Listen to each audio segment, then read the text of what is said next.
ব্রাহ্মণবাড়িয়ার নবীনগরে অভিনব কায়দায় বিলের মধ্যে মাদক ব্যবসা। সঞ্জয় শীলের পাঠানো রিপোর্ট। ব্রাহ্মণবাড়িয়ার নবীনগরে অভিনব কায়দায় মাদক ব্যবসা ও মাদকের আখড়া বসিয়ে রেখেছে ব্রাহ্মণবাড়িয়ার নবীনগরের নারায়ণপুর নামক স্থানের দক্ষিণপাড়া বিলে। এটি দেখলে অনেকে অবাক হবেন এবং বিস্মিত হবেন যে কী কায়দায় ওনারা এখানে মাদকের ব্যবসার সাথে স্থানীয়দেরকেও ওতপ্রোতভাবে জড়িয়ে ফেলেছিল। এবং এই মাদক ব্যবসাটি যেভাবে করা হয়েছিল, এখানকার স্থানীয়রা দীর্ঘদিন ধরে লক্ষ্য করছিলেন যে কচুরিপানাবর্তী একটি গড়কে কেন্দ্র করে, যেটি মাছের গেড়ের মতো ছিল।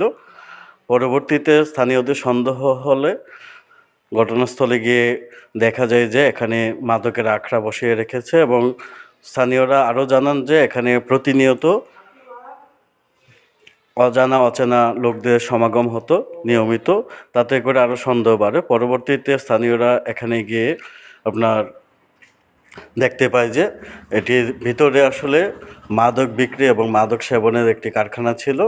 পরে উত্তেজিত জনতা এটিকে ঘিরে ফেলে এবং যারা মাদকের সাথে সংশ্লিষ্ট ছিল ওনারা টের পেয়ে পালিয়ে যায়। পালিয়ে যাওয়ার পরে স্থানীয় উত্তেজিত জনতা এটিকে ভেঙে চুরে দেয় এবং আগুন লাগিয়ে দেওয়ার ঘটনাও ঘটে। পরবর্তীতে নবীনগর থানা পুলিশ জানতে পেরে বিষয়টি নিয়ে তদন্ত শুরু করেন।